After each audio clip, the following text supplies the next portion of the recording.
नाम है विशेषण। विशेष, विशेषण की परिभाषा, जो शब्द संज्ञा या सर्वनाम के गुण, दोष, संख्या, मात्रा आदि बताते हैं उन्हें विशेषण कहते हैं। जब भी हम किसी की अच्छाई, बुराई, काउंटिंग ये सब चीजें बताते हैं, उसके बारे में तो विशेषता बताते हैं, तो वो विशेषण के अंतर्गत आते हैं। जैसे सीमा मधुर गीत सुनाती है, इस वाक्य में मधुर शब्द गीत की क्या बता रहा है बेटा? विशेषता बता रहा है, तो ये क्या हो गया बेटा?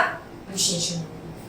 जब भी हम किसी वाक्य में किसी के गुण, दोष, संख्या, मात्रा के बारे में बताते हैं तो वो विशेषण कहलाता है। विशेषण, विशेषण जिस शब्द की विशेषता बताता है उसे विशेष्य कहते हैं। विशेषण जिस भी चीज की विशेषता बताता है, जिसकी तारीफ हो रही होती है उसे, जैसे मधुर शब्द गीत शब्द की विशेषता बताता है। मधुर शब्द गीत शब्द की क्या बताता है? विशेषता। तो गीत शब्द क्या हो गया? विशेष्य हो गया। अब बेटा हम पढ़ते हैं विशेषण के भेद के बारे में।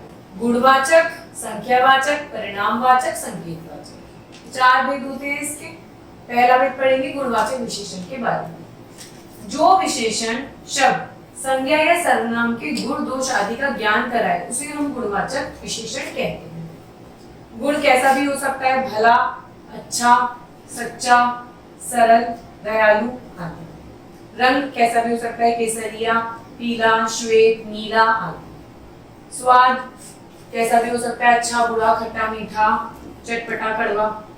स्थान कैसा भी हो सकता है, चौड़ा भी हो सकता है, गहरा भी हो सकता है, ऊंचा, नीचा।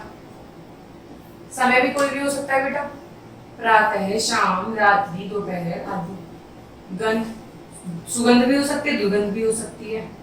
आकार भी कैसा हो सकता है, मोटा, बड़ा, मोटा, पतला, पुराना, ऐसा भी हो सकता है। तो जो जब हमें संज्ञा सर्वनाम के गुणों के बारे में पता चलता है, गुण इस तरीके से देखे जा सकते हैं। अब आते हैं बेटा हम लोग संख्यावाचक विशेषण के पास। संख्यावाचक विशेषण किसे कहते हैं बच्चों?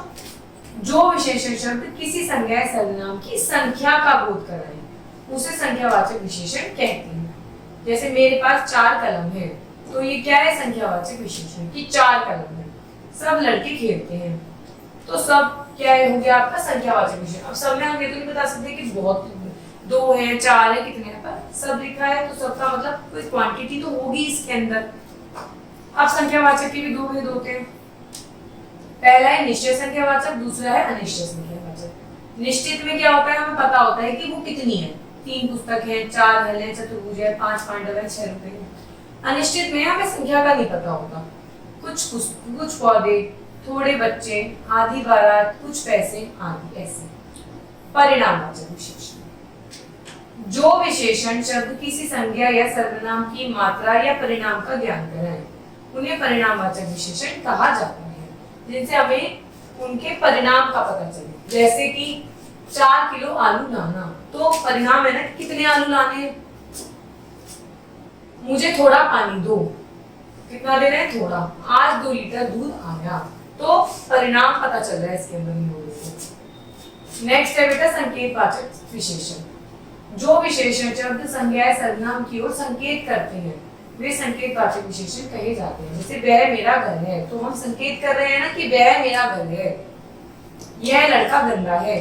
तो जब हम संकेतों के माध्यम से किसी को बताते हैं तो वो संकेतवाचक विशेषण के अंतर्गत आते हैं। अब पढ़ते हैं विशेषण की अवस्थाएं। अब तक हमने क्या पढ़ा था बेटा? विशेषण के प्रकार। अब हम पढ़ेंगे विशेषण की अवस्थाएं। कभी कभी 2 या 2 से अधिक वस्तुओं में तुलना की जाती है। तुलना की दृष्टि से विशेषण की 3 अवस्थाएं होती हैं। पहली होती है बेटा मूलावस्था, दूसरी होती है उत्तरावस्था, तीसरी होती है उत्तमावस्था। अब इन अवस्थाओं के बारे में पढ़ते हैं। मूलावस्था के अंदर क्या आता है बेटा?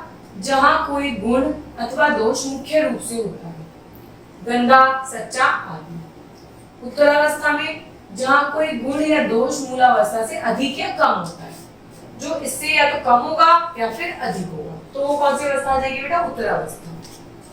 उत्तमावस्था के अंतर्गत जहां कोई गुण या दोष सबसे अच्छा या सबसे बुरा होता है, या तो सबसे अच्छा होगा या इसमें कोई कंपैरिजन नहीं होता, सबसे अच्छा होता है, सबसे स्वच्छ, सर्वोत्तम, सबसे बुरा, सर्वश्रेष्ठ आदि। आइए इसका उदाहरण करते हैं। जैसे लघु है, तो अगर उत्तम अवस्था आएगी तो हम बोलेंगे लघुतर, उत्तम अवस्था आएगी तो बोलेंगे लघुतर। इसमें हम तर का यूज करते हैं, इसमें हम तम का यूज करते हैं। मधुर, मधुरतर, मधुरतम। महान, महानतर, महानतम। सुंदर, सुंदरतर, मतलब इससे सुंदर है पर ये सुंदरतम, ये सबसे सुंदर है। उच्च, उच्चतर, प्रिय, प्रियतर, प्रियतम। तीव्र, तीव्रतर, तीव्रतम। श्रेष्ठ, श्रेष्ठतर, श्रेष्ठतम।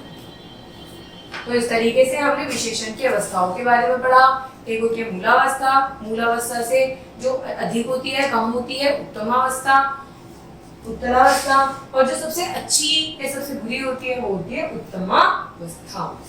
धन्यवाद।